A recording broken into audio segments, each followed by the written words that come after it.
संस्कृतीचे बोल, संस्कृतीचा साज लावी ते शब्दांची हिडू. मराठी महाराष्ट्रात बोलली जाणारी एक लोकप्रिय अभिजात भाषा आहे. संत ज्ञानेश्वर, संत तुकाराम यांसारख्या थोर संतांनी आपल्या रचनांमधून मराठीला लोकांपर्यंत पोहोचवले. छत्रपती शिवाजी महाराजांनी मराठी भाषेला राज्यभाषेचे मान देऊन तिचे अस्तित्व मजबूत केले. आणि आज याच मराठी भाषेला कोणीच विचारत नाही. आज जर आपण मुंबईसारख्या मोठ्या शहरात गेलो आणि तिथे जर मराठीचा वापर केला तर तिथली लोक आपल्याला अशिक्षित आणि कमी दर्जाची समजतात. मराठी ही फक्त भाषा नाहीये, ती आपली ओळख आहे आणि ती जपणे ही आपली जबाबदारी आहे.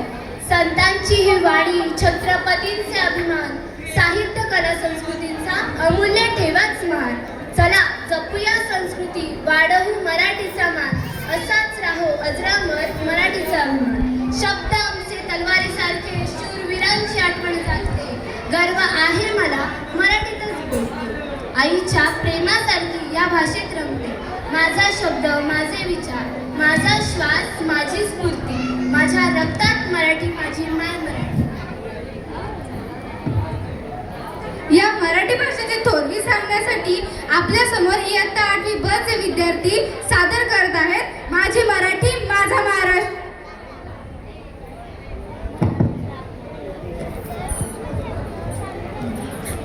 मैम, आपको क्या लगता है ये किसकी किताब होगी? मुझे लगता है कि बच्चों की पाठशाला की किताब है, क्योंकि जहाँ पे हमें किताब मिली थी वहाँ एक स्कूल हुआ करती थी. तो ये किस भाषा में है? मुझे लगता है कि देवनागरी लिपि में है, और क्योंकि ये मराठी स्कूल था मुझे लगता है कि मराठी पाठ्य पुस्तक है. हमारे ऑडियंस को मराठी के बारे में बता सकते हो? मराठी एक अभिजात भाषा हुआ करती थी और ये भाषा महाराष्ट्र में रहने वाले लोगों के द्वारा बोली जाती थी, जिन्हें हम महाराष्ट्रियंस कहते थे. और क्या जानती है मराठी के बारे में?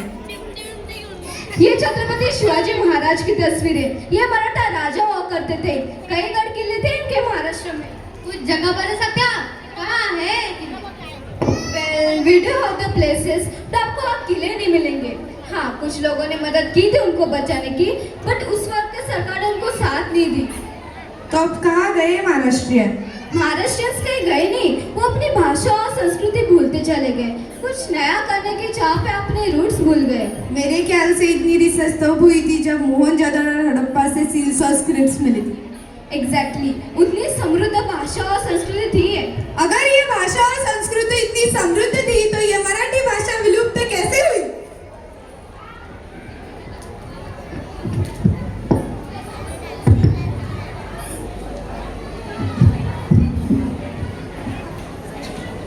अगं ऐकलं का? मी ज्या शाळेत शिकलो त्याच शाळेत आपण आपल्या मुलाला टाकू. काही नको, या मराठी शाळेत शिकवून काय होणार आहे त्याचं? त्यापेक्षा त्याला काय ते इंटरनॅशनल नाही तर कॉन्व्हेंट स्कूलमध्ये टाकूयात आपण. आई बाबांनी ठरवलं मुलांना पुढे जाण्यासाठी इंग्लिश शाळा हवी आणि त्या निर्णयात ते आपली शाळा आणि आपली भाषा दोन्ही विसरत गेले.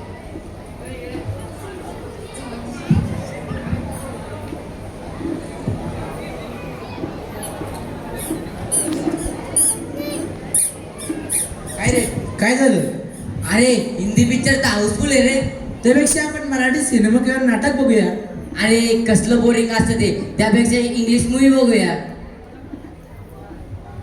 आधी मराठी माणसाला मुंबईमध्ये जागा मिळत नव्हती आणि आता मराठी सिनेमालाही मुंबईच्या थिएटरमध्ये जागा मिळण्याशी झाली. मोडली जरी पाठ तरी मोडला नाही कणा, पाठीवरती हात ठेवून फक्त लढ म्हणा.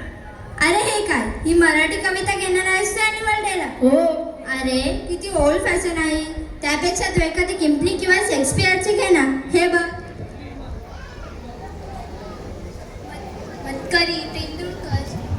मतकरी, तेंडुलकर, पुलं सगळी साहित्य रॅकवरून मागे सरकली आणि त्यांच्या जागी अशी नावे आली जी उच्चारायलाही आपल्याला थोडी अडचणच होते.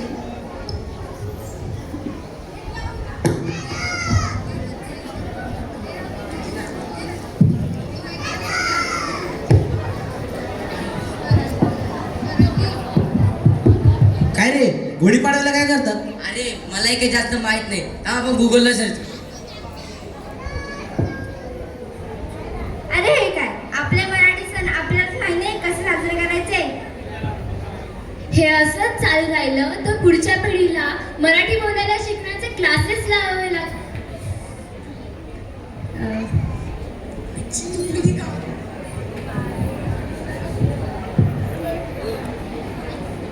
हे सगळं काल्पनिक आहे, पण कल्पना आज सत्यात उतरू द्यायची नसेल तर जागे व्हा. कारण भाषा कधीच अचानक मरत नाही, ती हळूहळू जगता जगता मरते. पण अजूनही वेळ गेलेली नाहीये. मराठीला आत्ताही वाचलं जाऊ शकतं. त्यामुळे फक्त ती भाषा शिकू नका, ती लिहा, बोला, वाचा, जपा. नाहीतर तुमचं अस्तित्व सुद्धा पुस्तकात सापडेल आणि कोणतरी दुसराच त्यांच्या विश्वास ठेवला. भाषा मराठी माझी भाषा मराठी ग, भाषा मराठी माझी भाषा मराठी ग. जशी लेकरा माया धरती या पोटी ग, जशी लेकरा माया धरती या पोटी ग.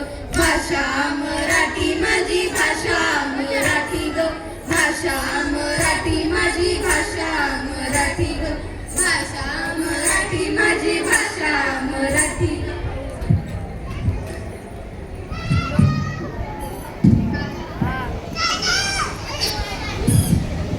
काय ग, कावेरीने नवीन गाडी घेतली, तू तिला कॉंग्रॅच्युलेशन केलंस की नाही?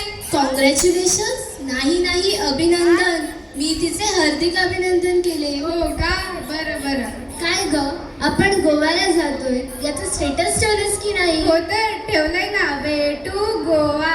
हो का, मी देखील स्टेटस ठेवलाय, पण मी लिहिलंय गोव्याकडे प्रस्थान. कसला अवघड शब्द आहे हा प्रस्थान. अवघड शब्द कॉंग्रॅच्युलेशन्स आहे. बऱ्याच जणांना तो उच्चारायलाही जमत नाही. बरेच जण त्याची स्पेलिंग देखील चुकवतात. चुकीची इंग्रजी वापरण्यापेक्षा आपण आपल्या मराठीचा नीट वापर करायला हवं. हो ना, आपल्या मोबाईलमध्ये देखील आपण सर्व नावे इंग्रजीतच सेव्ह करतो.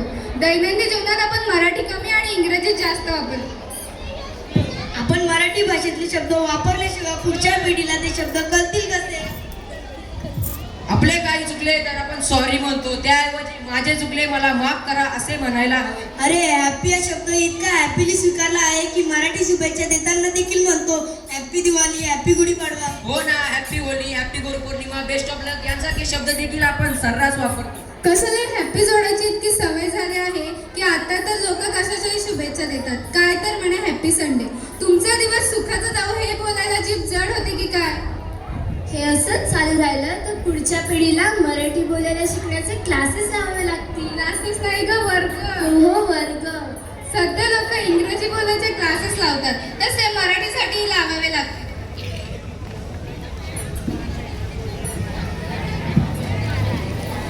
काय रे, तुमच्या वगैरे डान्स कोणत्या गाण्यावर बसवला आहे? हिंदी गाण्यावर आहे.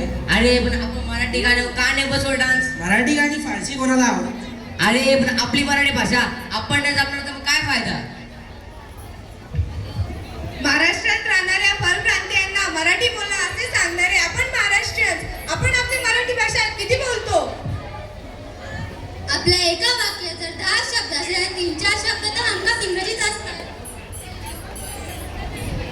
इतरांना मराठी बोलायची सक्ती करण्याआधी आपण आपल्या मराठीचा वापर वाढवणे खूप गरजेचं झाले आहे. म्हणजे आता कोणाचं लग्न झालं, गाडी घेतली तर कॉंग्रॅच्युलेशन नाही करायचं. मग काय करायचं? हार्दिक अभिनंदन करायचं. काही चुकले तर सॉरी नाही, माफ करा म्हणायचे. थँक्यू नाही, धन्यवाद द्यायचे. अरे पण स्टेटस ठेवल्यावर इंग्रजीतले शब्द मराठीत कसे लिहायचे? मराठीचं एकदा सेटिंग केले तर जमेल सगळं. सेटिंग? सेटिंगला मराठी शब्द काय आहे? तुम्हाला माहित आहे का सेटिंगला मराठी शब्द काय आहे? खरंच आज आपण आपली मराठी भाषा हळूहळू विसरत चाललो आहोत. घरात, शाळेत आणि दैनंदिन जीवनात इंग्रजी किंवा इतर भाषांचा जास्त वापर होत असल्यामुळे मराठी मागे पडत चालले आहे. मोबाईल, सोशल मीडिया आणि आधुनिक शिक्षण पद्धतीमुळे मराठी शब्दांचा वापर कमी होत चालला आहे. त्यामुळे आपण दैनंदिन जीवनात मराठीचा अभिमानाने वापर केला पाहिजे, तरच आपली मराठी भाषा ही टिकून राहील. चला तर मग आपल्या संस्कृती जपण्याचा प्रयत्न करूया. दैनंदिन जीवनात इंग्लिश शब्दांपेक्षा मराठी शब्द वापरूया, कारण मराठी आपली मातृभाषा आहे आणि आपण मराठीच बोलायला पाहिजे. अशी काय पुण्य केली का त्या जन्मी आणि या महाराष्ट्राच्या मातीत जन्म मिळाला, म्हणूनच गर्वाने सांगते माझी मराठी भाषा मला तिचा अभिमान बोलतो ठोकून छाती ऐक देऊन ध्यान. माझी मराठी भाषा मला बोलते ठोकून छाती ऐका देऊन द्या. जरी तुम्ही सुजाल तरी का नाही जाण, जरी तुम्ही सुजाल तरी का नाही जाण. जरी तुम्ही सुजाल तरी का नाही जाल, जरी तुम्ही सुजाल तरी का नाही जाल. पुढे ठेवला गहाण तुमचा स्वाभिमान, माझी मराठी भाषा मला तिचा अभिमान, माझी मराठी भाषा मला तिचा अभिमान. बोलते ठोकून छाती ऐका देऊन द्या. धन्यवाद.